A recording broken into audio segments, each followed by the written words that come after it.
السلام علیکم students, Islamic studies میں آج کا جو ہم لوگوں کا لیکچر ہے اس کا ٹاپک ہے منصب رسالت اور رسالت محمدی صلی اللہ علیہ وآلہ وسلم۔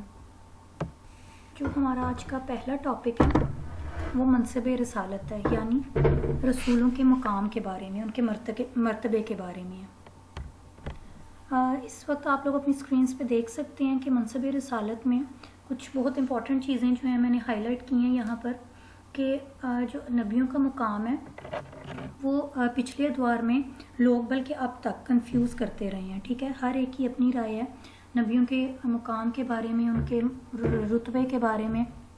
جس طرح میں آپ کو پچھلے لیکچر میں بتا چکی ہوں کہ کچھ لوگوں نے حضرت عیسیٰ علیہ السلام کو اللہ تعالیٰ کا گاڈ فاربڈ بیٹا قرار دیا ہوا ہے، ٹھیک ہے۔ یعنی ہر انسان جو نبیوں کا مرتبہ ہے اس کو اپنے طریقے سے انٹرپریٹ کرتا ہے، اس کو اپنے طریقے سے سوچتا ہے کہ نہیں اس نبی کا تو یہ رتبہ ہوگا یا یہ ہونا چاہیے، یا وہ اس کو اپنی سوچ کے مطابق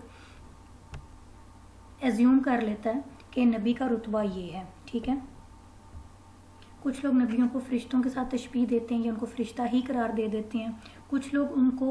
نعوذ باللہ خدائی میں شریک ٹھہراتے ہیں کیونکہ وہ اللہ تعالیٰ کا پیغام لے کر آتے ہیں۔ اس لیے کچھ لوگوں کا کہنا یہ اور سوچنا یا ماننا یہ ہے کہ جو نبی ہے وہ اللہ تعالیٰ کے ساتھ اس کے احکامات میں یا اس کے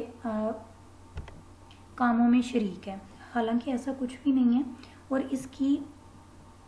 ریجیکشن خود قرآن مجید میں کی گئی ہے اور بارہا کی گئی ہے۔ نبیوں اور رسولوں کے مقام کے بارے میں اللہ تعالیٰ نے بہت کلیئرلی ہر جگہ مینشن فرمایا ہوا ہے کہ نبی انسان ہی ہے، ٹھیک ہے، یعنی کہ نبی کسی اور مخلوق سے تعلق نہیں رکھتے، پہلی بات۔ دوسرا، سورہ مریم میں اللہ تعالیٰ نے خود قرآن مجید میں کلیئرلی نبیوں کے بارے میں فرما دیا ہے کہ میں اللہ کا بندہ ہوں اور اللہ تعالیٰ نے مجھے کتاب دی اور نبی بنایا، کہ میں اللہ تعالیٰ کا بندہ ہوں، میں کوئی اس کا خدا نہ خواستہ کوئی پارٹنر نہیں ہوں، نہ اس کے ساتھ شریک ہوں، نہ میں کوئی فرشتہ ہوں، میں اللہ کا بندہ ہوں، اللہ تعالیٰ کی کتاب لے کے آیا ہوں اور اللہ تعالیٰ کا بنایا ہوا ہوں، ٹھیک ہے۔ اور اللہ تعالیٰ نے ہی مجھے نبی کا بھی مقام دیا ہے، مجھے خود سے یہ مقام نہیں مل گیا، اس میں صرف اور صرف اللہ تعالیٰ کی حکمت ہے اور اللہ تعالیٰ نے ہی مابعوث فرمایا ہے، خود بخود نبی پیدا نہیں ہو گئے۔ اور لوگوں کے اسی پوائنٹ آف ویو کے پیش نظر کے کچھ لوگ نے رسالت کو ایک بہت ہی، آپ لوگ اس کو کیا کہہ سکتے ہیں، ہوا سمجھ کے، یعنی کہ اس کو ایک بہت زیادہ ایگزیجریٹ کر کے، اس چیز کو مبالغہ کر کے اس چیز کو ایک بہت اونچے مقام پر پہنچا دیا کہ نہیں یہ تو خدائی میں نعوذ باللہ شریک ہے۔ اور دوسری طرف کچھ لوگوں نے نبی کا جو درجہ ہے وہ انتہائی کمتر سمجھ لیا کہ وہ بس ایک پیغام رساں ہے اور اس سے زیادہ اس کا کوئی مقام نہیں ہے، ٹھیک ہے۔ اس لیے جو نبی پاک صلی اللہ علیہ وآلہ وسلم ہے انہوں نے اس چیز کا خصوصی خیال رکھا کہ کوئی بھی اتنا زیادہ اس حد تک نہ بڑھ جائے کہ جس کی وجہ سے فتنہ پیدا ہو جائے، ٹھیک ہے۔ نہ لوگ اس قدر آگے چلے جائیں کہ وہ مجھے خدا کے ساتھ ہی شریک ٹھہرانا شروع ہو جائیں، اور نہ ہی اس قدر وہ اس کو لو سمجھنا شروع ہو جائیں کہ وہ ایک صرف نبی کو ایک عام بندے کی طرح لیں اور ایک اس کے جو رتبہ ہے اس کو بہت ہی معمولی سمجھنا شروع ہو جائیں۔ اب جہاں تک بات آ جاتی ہے منصب رسالت کی، تو اس میں سب سے جو پہلا پوائنٹ ہے وہ قابل اطاعت ہے، ٹھیک ہے، جس کا مطلب یہ ہے کہ جتنے بھی نبی مبعوث فرمائے گئے ہیں ان کی پیروی کرنا بہت ضروری ہے، ان کو فالو کرنا بہت ضروری ہے۔ جس طرح اللہ تعالیٰ کو فالو کرنا لازم و ملزوم ہے، توحید کا اقرار کرنا انسان کے لیے، مسلمان ہونے کے لیے بہت ضروری ہے، اسی طرح نبیوں کی پیروی کرنا اور ان کے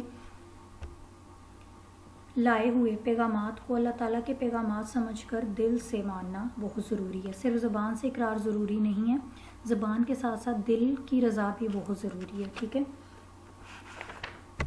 اور اسی مقصد کے لیے اللہ تعالیٰ قرآن مجید میں فرماتے ہیں ہم نے جس رسول کو بھی بھیجا اسی لیے بھیجا کہ اللہ کے حکم کے مطابق اس کی اطاعت کی جائے، یعنی اللہ تعالیٰ خود فرماتے ہیں کہ ہم نے جس بھی نبی کو مبعوث فرمایا اس کی اطاعت کرنی ضروری ہے، اس کی اطاعت کی جائے، اس کی پیروی کی جائے۔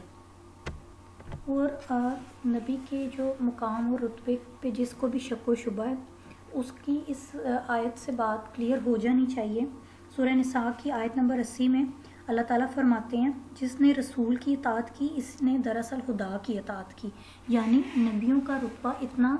عظیم الشان ہے کہ اللہ تعالیٰ فرماتے ہیں کہ جس نے میرے نبی کی اطاعت کی، میرے نبیوں کی اطاعت کی، اس نے دراصل میری اطاعت کی۔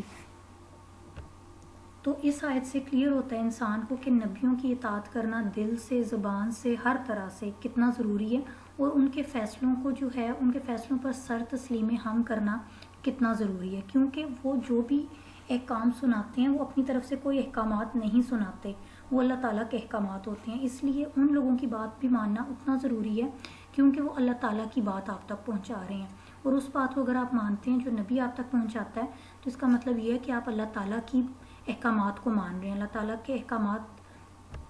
پر اپنا سر تسلیم کر رہے ہیں. ٹھیک ہے. نیکسٹ جو پوائنٹ آ جاتا ہے وہ شارح کتاب اللہ آ جاتا ہے، یعنی اللہ تعالیٰ کی کتاب کی تشریح کرنے والے. ٹھیک ہے. یہ سیکنڈ پوائنٹ ہے، اس کا آپ لوگوں کو اسکرینس پر نظر آ رہا ہوگا، یہ سیکنڈ پوائنٹ ہے.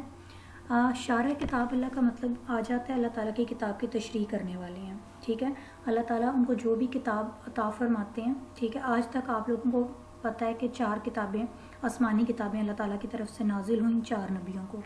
ٹھیک ہے. اور یہ جو نبی تھے جن جن نبیوں کی طرف یہ کتابیں نازل کی گئیں، وہ ان لوگوں نے ان کے کتابوں میں جو بھی درج تھا اس کی تشریح فرمائی، اور لوگوں کو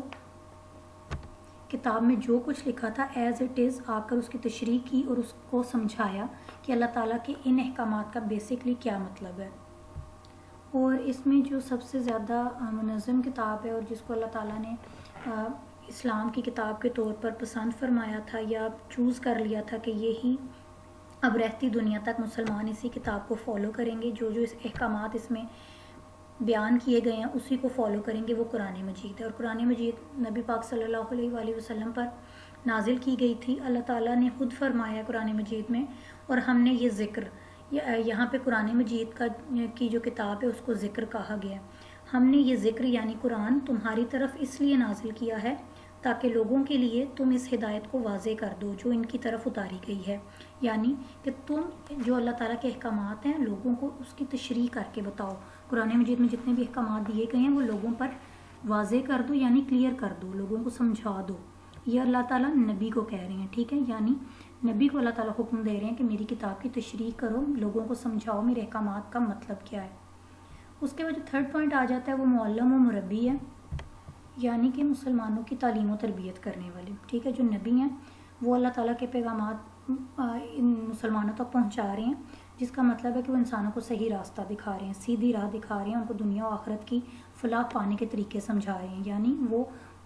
ڈائریکٹلی اور انڈائریکٹلی مسلمانوں کی تربیت کر رہے ہیں. یعنی اللہ تعالیٰ نے صرف یہ نہیں کہا کہ میرے احکامات جا کر لوگوں کو بس سنا دو. ٹھیک ہے. اللہ تعالیٰ نے 3 مقاصد کے لیے نبی مبعوث فرمائے ہیں کہ اسپیشلی حضرت محمد مصطفیٰ صلی اللہ علیہ وآلہ وسلم کے لیے جو بیسک 3 مقاصد ہیں وہ یہ ہیں کہ لوگوں کو آپ صلی اللہ علیہ وآلہ وسلم کتاب کی تعلیم دیں. کتاب کون سی؟ قرآن مجید، اس کی تعلیم دیں آپ. جو دوسرا مقصد ہے کہ وہ کتاب میں جو بھی احکامات دیے گئے ہیں ان احکامات یعنی قرآن کے احکامات کی روشنی میں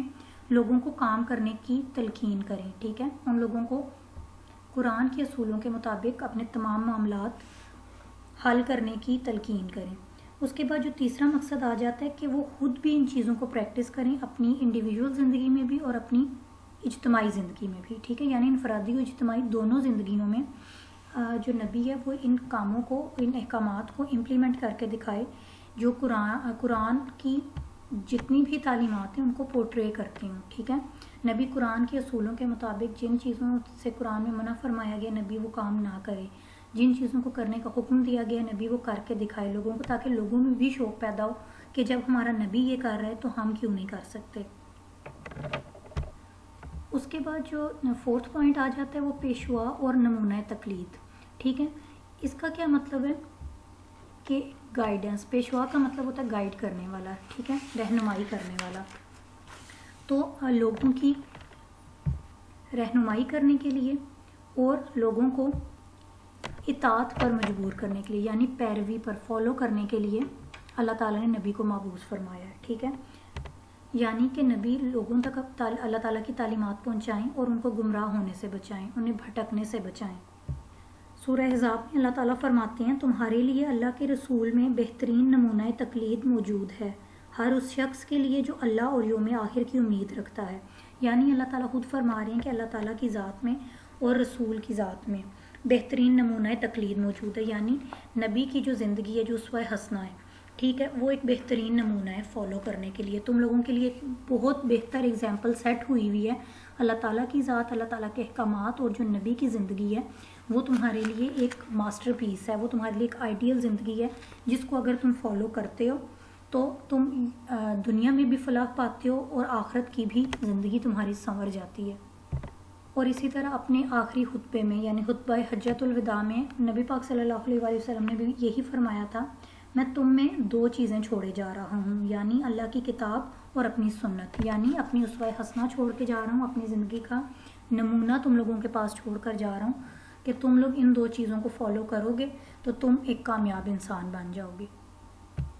اس کے بعد قانون ساز، ٹھیک ہے، قانون ساز کا جو پوائنٹ ہے وہ اس طرح سے ہے کہ جو نبی ہے وہ اللہ تعالیٰ کے جتنے بھی قوانین ہیں ان کو زمین پر اللہ تعالیٰ سے احکامات جو ہیں اللہ تعالیٰ کے احکامات وہ زمین پر لا کر امپلیمنٹ کرتا ہے، ٹھیک ہے۔ وہ جن اللہ تعالیٰ نے قانون بنایا کہ یہ چیزیں حرام ہیں تو نبی ان چیزوں کو کی تلقین لوگوں کو کرتا ہے کہ یہ والی حرام چیزوں سے تم نے دور رہنا ہے، جو چیزیں اللہ تعالیٰ نے حلال قرار دی ہیں ان کے بارے میں لوگوں کو آگاہی فراہم کرتا ہے کہ یہ چیزیں حلال ہیں یا یہ والے اصول اللہ تعالیٰ کے بنائے ہوئے ہیں، یہ قوانین اللہ تعالیٰ کے ہیں، ان قوانین کی پابندی نہیں کرو گے تو تمہارے لیے آخرت میں سزا ہے، اور اگر ان قوانین کی پابندی کرو گے تو تمہارے لیے دنیا میں بھی جزا ہے اور آخرت میں بھی جزا ہے۔ یعنی اللہ تعالیٰ نے شریعت قائم کرنے کا جو ہے اختیار وہ نبیوں کو دیا ہوا ہے، ٹھیک ہے، اور وہ شریعت بھی اللہ تعالیٰ کے اصولوں کے مطابق کرتے ہیں، وہ شریعت خود سے نہیں بناتے، وہ اللہ تعالیٰ کے اصولوں کے مطابق ہی شریعت بناتے ہیں۔ جس طرح ہم پہلے ڈسکس کر چکے ہیں کہ اللہ تعالیٰ نے فرمایا جو کچھ رسول تمہیں دیتا ہے اسے لے لو، اور جس سے وہ منع فرماتا ہے تم اس چیز سے منع ہو جاؤ، کیونکہ ساتھ ہی اللہ تعالیٰ یہ بھی فرماتے ہیں بلا شبہ اللہ سخت سزا دینے والا ہے، کہ اگر تم اللہ کے جو احکامات ہیں جس سے اللہ تعالیٰ نے منع فرمایا اور وہ رسول تمہیں بتا بھی رہا ہے کہ یہ چیز جو ہے وہ تمہارے لیے ٹھیک نہیں ہے، یہ چیز حرام ہے، اور تم پھر بھی منع نہیں ہوتے تو پھر تمہارے لیے سزا کی وعید ہے۔ اس کے بعد جو لاسٹ صفت آ جاتی ہے وہ قاضی اور حکم کی ہے، ٹھیک ہے، یعنی اللہ تعالیٰ نے نبیوں کو فیصلہ کرنے والا مقام بھی دے رکھا ہے یا اختیار دے رکھا ہے، ٹھیک ہے، نبی کو اختیار حاصل ہے کہ وہ فیصلہ کر سکتا ہے، ٹھیک ہے، وہ انصاف فراہم کر سکتا ہے، وہ عدل کر سکتا ہے، وہ غلط کے لیے سزا سنا سکتا ہے اور صحیح کے لیے جزا سنا سکتا ہے۔ جس طرح سورۃ النساء کی آیت نمبر 105 میں اللہ تعالیٰ فرماتا ہے، اے نبی صلی اللہ علیہ وآلہ وسلم، ہم نے تمہاری طرف حق کے ساتھ کتاب نازل کی ہے تاکہ لوگوں کے درمیان تم فیصلے کرو جیسا کہ اللہ نے تمہیں دکھائے، یعنی اللہ تعالیٰ نبی سے مخاطب ہو کر فرما رہے ہیں کہ ہم نے حق کے ساتھ یہ کتاب نازل کی، یعنی ایک سچی کتاب تمہاری طرف نازل کی ہے تاکہ تم لوگوں کے درمیان فیصلے کر سکو، یعنی تم لوگوں کے درمیان فیصلے قرآن کی روح سے کرو، یعنی قرآن کے بتائے ہوئے اصولوں کے مطابق کرو، کہ جو قرآن میں